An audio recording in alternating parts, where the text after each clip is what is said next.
Hi everyone, इस video में current affair के बारे में बताने जा रहा हूं क्योंकि जब हम लोग एग्ज़ाम देते हैं तो हर एग्ज़ाम में करेंट अफेयर होता ही है। तो हमने ज़्यादा नहीं 10 करेंट अफेयर लेके आया हूं जो ख़ास है। तो चलिए बिना समय का मैं बताने का प्रयास करता हूं, है ना। अगर आप लोग इस वीडियो को अच्छे से देखेंगे तो यकीनन मैं कहता हूँ देश दुनिया के बारे में जानकारी हो जाएगा। तो पहला क्वेश्चन है कि भारत और किस देश के बीच जो है संयुक्त सैन्य अभियान डस्ट लीग का 7वां संस्करण का आयोजित किया जा रहा है ना। भारत और किस देश के साथ जो है सैन्य अभियान डस्ट लीग का आयोजन, है ना, 7वें संस्करण का आयोजन किया जा रहा है। तो इसका क्या आंसर होगा? कजाकिस्तान, उज्बेकिस्तान, किर्गिस्तान या तजाकिस्तान, है ना। तो यह हो जाएगा इसका आंसर उज्बेकिस्तान। ये हो जाएगा उज्बेकिस्तान। भारत और उज्बेकिस्तान के बीच जो है संयुक्त सैन्य अभ्यास यानी डस्ट लीग का जो है 7वां संस्करण का आयोजन किया जा रहा है। इसका आयोजन कहाँ किया जा रहा है? तो इसका आयोजन जो है उज्बेकिस्तान में ही किया जा रहा है ना। उज्बेकिस्तान में ही इसका आयोजन किया जा रहा है। और सब लोग जानते हैं कि उज्बेकिस्तान की राजधानी क्या है? ताशकंद, है ना। 12 अप्रैल से इसका आयोजन जो है 12 अप्रैल से इसका आयोजन किया जा रहा है उज्बेकिस्तान के ही गुरुमसराय फील्ड ट्रेनिंग एरिया में, है ना। जो फौजी लोग का ट्रेनिंग एरिया होता है उसमें किया जा रहा है। इसका उद्देश्य क्या है? तो दोनों देशों के आर्मी के बीच यानी दोनों देशों के बीच जो है सहयोग को बढ़ावा देना इसका मेन उद्देश्य है। अगला क्वेश्चन है, हंगरी के नए प्रधानमंत्री के रूप में किसे चुना गया है? हंगरी के नए प्रधानमंत्री के रूप में किसको चुना गया है? विक्टर ऑर्बान को, डोनाल्ड टस्क को, वोलोदोमिर जेलेंस्की को, पीटर मगियार को। तो हंगरी के नए प्रधानमंत्री के रूप में जो है पीटर मगियार को चुना गया है। हंगरी के नए प्रधानमंत्री को जो है पीटर मगियार को चुना गया है। हंगरी एक यूरोपीय देश है ना। इससे पहले विक्टर ऑर्बान प्रधानमंत्री थे, है ना। हंगरी की राजधानी कहाँ है? तो बुडापेस्ट है। हंगरी का मुद्रा क्या है? तो हंगरियन फोरेन जो है हंगरी का मुद्रा है। हंगरी एक क्या है? यूरोपियन कंट्री है। इससे पहले जो है उज्बेकिस्तान के बारे में बताया तो उज्बेकिस्तान क्या था? ये जो है मध्य एशिया का देश था। उज्बेकिस्तान मध्य एशिया का देश था। अगला क्वेश्चन, किस भारतीय खिलाड़ी को Wisden women's cricketer in the world का खिताब दिया गया है? किस भारतीय खिलाड़ी को? स्मृति मंधाना, एलिसे पेरी, दीप्ति शर्मा, हरमनप्रीत, है ना। कौन से भारतीय खिलाड़ी है जिसको जो है Wisden women's cricketer in the world का खिताब दिया है? तो यह जो है दीप्ति शर्मा को, है ना। दीप्ति शर्मा को यह खिताब दिया गया है। और सब लोग जानते हैं कि यह जो खिताब है किस देश के द्वारा? यूके यानी यूनाइटेड किंगडम के द्वारा जो है ये दिया जाता है। यूनाइटेड किंगडम के द्वारा दिया जाता है। इसकी शुरुआत जो है 1800 इसकी शुरुआत ये देने का कब से हुआ? 1864 से शुरू हुआ। 1864 से इसका जो है शुरुआत हुआ था। 1864 से इसका शुरुआत हुआ था। यूके में जॉन विजडम के द्वारा इसे शुरू किया गया है। जॉन विजडम के द्वारा शुरू किया गया। अगला क्वेश्चन है, संगीत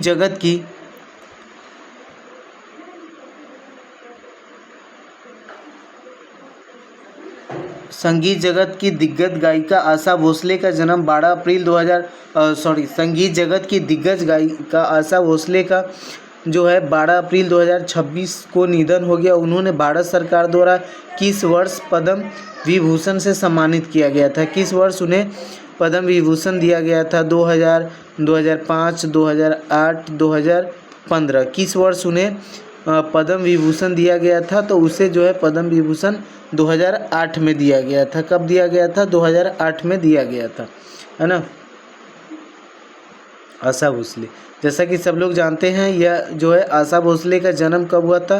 तो इसका जन्म हुआ था 8 सितंबर 1933 को हुआ था। इसका निधन 12 अप्रैल 2026 में हुआ है। इसे जो है आशा भोसले को जो है दादा साहब फाल्के पुरस्कार, है ना, 2000 में इसे दादा साहब फाल्के पुरस्कार दिया गया है। फिर उसके बाद BBC लाइव अचीवमेंट अवार्ड जो है इसको 2002 में दिया गया है। यह अब तक जो है 20 भाषा में जो है ये गीत गा चुकी है। और कितने, तो 12,000 के आसपास जो है लगभग ये गीत गा चुकी है ना। अगला क्वेश्चन है, उपराष्ट्रपति सीपी राधाकृष्णन ने भारत के संविधान को किस भाषा में अनुवादित संस्करण जारी किया है? उपराष्ट्रपति वर्तमान में भारत के उपराष्ट्रपति कौन है? राष्ट्रपति तो सब लोग जानते हैं द्रौपदी मुर्मू। उपराष्ट्रपति कौन है? तो अभी वर्तमान में भारत के उपराष्ट्रपति है सीपी राधाकृष्णन। यह जो है संविधान का जो है अनुवादित यानी ट्रांसलेटेड वर्जन जो है जारी किया है। किस भाषा में? सिंधी में, है ना, डोगरी में, संथाली में या कोंकणी में? किस भाषा में, है ना? तो यह जो है सिंधी भाषा में जो है इसने जो है संविधान का अनुवादित वर्जन जो है संविधान का अनुवादित संस्करण जारी किया है। कौन? ये जो है सीपी राधाकृष्णन, भारत के जो उपराष्ट्रपति हैं, उन्होंने सिंधी भाषा में जारी किया है। और जैसा सब लोग जानते कि इससे पहले जो है ना भाषा जो है इससे पहले जो मूल संविधान है उसमें 14 भाषा थी, है ना। 8वीं अनुसूची में, है ना, 8वीं अनुसूची में जो सिंधी भाषा है उसको जोड़ा गया। 8वीं अनुसूची में सिंधी भाषा को जोड़ा गया, यानी कहें कि 15वां भाषा जो मूल संविधान में जोड़ा गया। तो जो फर्स्ट संशोधन हुआ था, है ना, 1967 में 21वीं संविधान संशोधन 1967 करके और सिंधी भाषा को क्या करा गया, उसमें ऐड किया गया, सिंधी भाषा को ऐड किया गया, है ना। तो सिंधी भाषा है और ये सिंधी भाषा में ही भारत के संविधान का जो है अनुवादित संस्करण जारी करा। और ऐसा इसलिए किया गया जो सिंधी भाषी लोग हैं उसको जो है संविधान के बारे में जानकारी हो सके, वह संविधान के बारे में अपने अधिकार को समझ सके। इसको लेकर जो है सिंधी भाषा में यह अनुवादित वर्जन जारी किया गया है। अगला है क्वेश्चन, इराक के नए राष्ट्रपति के रूप में किसे नियुक्त किया गया है? इराक के नए राष्ट्रपति के रूप में नूरी अल मलिकी, फुआद हुसैन, निजार अहमेदी, मुस्तफ़ा अल कादिमी, है ना। तो इराक के नए राष्ट्रपति के रूप में जो है निजार अहमेदी को इराक के नए राष्ट्रपति के रूप में नियुक्त किया गया है ना। निजार अहमेदी को, यह एक मतलब वहाँ का कुर्द नेता है ना। यह निजार अहमेदी वहाँ का क्या है? निजार अहमेदी कुर्द नेता है। 2022 से 24 तक यह इन्वायरमेंट मिनिस्टर रहा है ना। वहाँ यह एक कुर्द नेता है। अगला क्वेश्चन, अप्रैल 2026 में कौन सा बंदरगाह भारत का सबसे बड़ा ऑटोमोबाइल निर्यात केंद्र बन गया है? कौन सा बंदरगाह है जो ऑटोमोबाइल निर्यात केंद्र बन गया? Mundra port, Chennai port, Kandla port, Paradip port, है ना। पारादीप पोर्ट कौन सा बंदरगाह है? तो मुंद्रा पोर्ट जो है यह ऑटोमोबाइल निर्यात केंद्र का जो है सबसे बड़ा बंदरगाह बन गया है ना। 2026 में यह जो है सबसे बड़ा बन गया है, क्योंकि यह गुजरात का मुंद्रा पोर्ट जो है कहाँ का पोर्ट है? यह गुजरात का मुंद्रा पोर्ट किस राज्य में है? तो यह जो है गुजरात में है ना। मुंद्रा पोर्ट जो है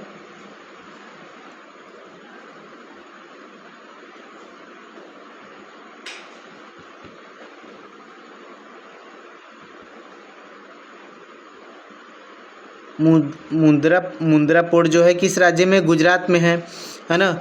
और ये सबसे बड़ा निर्यात केंद्र बन गया क्योंकि इसने जो है 6008 कार्स को एक्सपोर्ट करके एक नया रिकॉर्ड बना दिया है ना। नेशनल रिकॉर्ड बनाया मुंद्रा पोर्ट। यह भारत का सबसे बड़ा ऑटोमोबाइल एक्सपोर्ट हब बन गया। एक्सपोर्ट का तो समझते हैं कि दूसरे देश में भेजना, है ना। तो यह एक बार जो है यह रिकॉर्ड बना दिया है। अगला question, Delhi Dehradun economic corridor के अंतर्गत 12 किलोमीटर लंबा एशिया का सबसे बड़ा एलिवेटेड वाइल्ड लाइफ कॉरिडोर किस राज्य में स्थित है ना। दिल्ली देहरादून इकोनॉमिक कॉरिडोर के अंतर्गत 12 किलोमीटर लंबा एशिया का सबसे बड़ा एलिवेटेड वाइल्ड लाइफ कॉरिडोर किस राज्य में स्थित है ना। उत्तर प्रदेश में, उत्तराखंड में, हिमाचल प्रदेश में, हरियाणा में। किस राज्य में है? तो यह है उत्तराखंड में, है ना। उत्तराखंड में है economic corridor Delhi Dehradun economic corridor, जिसके अंतर्गत 12 किलोमीटर लंबा एशिया का सबसे बड़ा एलिवेटेड वाइल्ड लाइफ है ना कॉरिडोर मतलब बनाया गया है दिल्ली देहरादून में। यह जो है यह राजाजी नेशनल पार्क से होकर गुजरता है। यह कॉरिडोर किससे राजा जी, यह एक प्रकार का ऐसा कहें कि जो है बनाया गया है जिसके ऊपर से तो गाड़ियां चलती है ना, इस प्रकार से ऊपर से तो गाड़ियां चलेगा ही, और इसके नीचे से जो है दोनों तरफ जंगल है, तो इसके नीचे से जानवर वगैरह जो है अंदर अंदर से क्या कर सके, पार कर सके। और इसके ऊपर से क्या चलेगा, गाड़ी चलेगा इसके ऊपर से और नीचे से, ताकि जो जंगली पशु है जानवर है उसको ये रोड को क्रॉस करने में दिक्कत ना हो। तो इस प्रकार से पुल टाइप का, ओवरब्रिज टाइप का बना दिया गया है ताकि गाड़ियाँ ऊपर से चले और नीचे से क्या करे, जंगली जो जानवर है वो आसानी से पार कर सके, है ना, आसानी से पार कर सके। तो यह जो है कॉरिडोर जो है कहाँ है, उत्तराखंड में है, और उत्तराखंड का जो राजाजी नेशनल पार्क है उसके ऊपर ये बनाया गया है।